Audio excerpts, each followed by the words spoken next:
Welcome to महास्पर्धा. मित्रांनो, general merit लिस्टमध्ये बऱ्याच खाली रँक आहे असं उमेदवारांचं काही म्हणणं आहे आणि त्यांची रँक खाली असल्यानंतर बऱ्याच जणांना प्रश्न असा पडलाय की प्रेफरन्स देताना कोणते द्यायचे. पहिल्यांदा जास्त रँक खाली आहे म्हणल्यानंतर मुंबईचे वगैरे द्यायचे का, असा प्रश्न पडलेला आहे.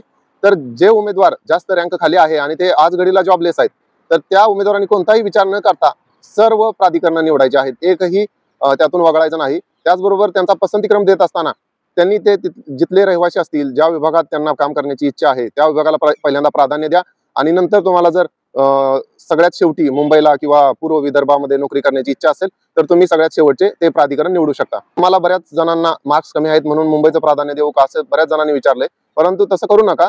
तुम्हाला सगळ्यात बेस्ट चॉईस कोणता असला पाहिजे तर तो तुमचा विभाग असेल किंवा तुमचा जिल्हा असेल, यासाठी प्राधान्यक्रम द्या.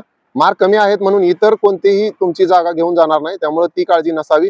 सगळ्यात महत्त्वाचं आहे की प्राधान्यक्रम निवडत असताना आपली बेस्ट चॉईस काय आहे त्याकडे विशेष करून लक्ष द्या आणि आगामी काळात येणारे व्हिडिओ तुम्ही निश्चितपणे बघत चला. त्यानुसार तुम्हाला पसंतीक्रम देण्यासाठी कोणतीही अडचण येणार नाही. यापूर्वी काही व्हिडिओ अपलोड आहेत ते देखील पाहून घ्या, निश्चितपणे तुम्हाला फायदा होईल. आपला महास्पर्धा YouTube चॅनल सबस्क्राईब करून ठेवा, बेल आयकॉन देखील प्रेस करा जेणेकरून तुम्हाला नंतर अपलोड होणारे व्हिडिओ पाहता येतील. Thanks for watching महास्पर्धा.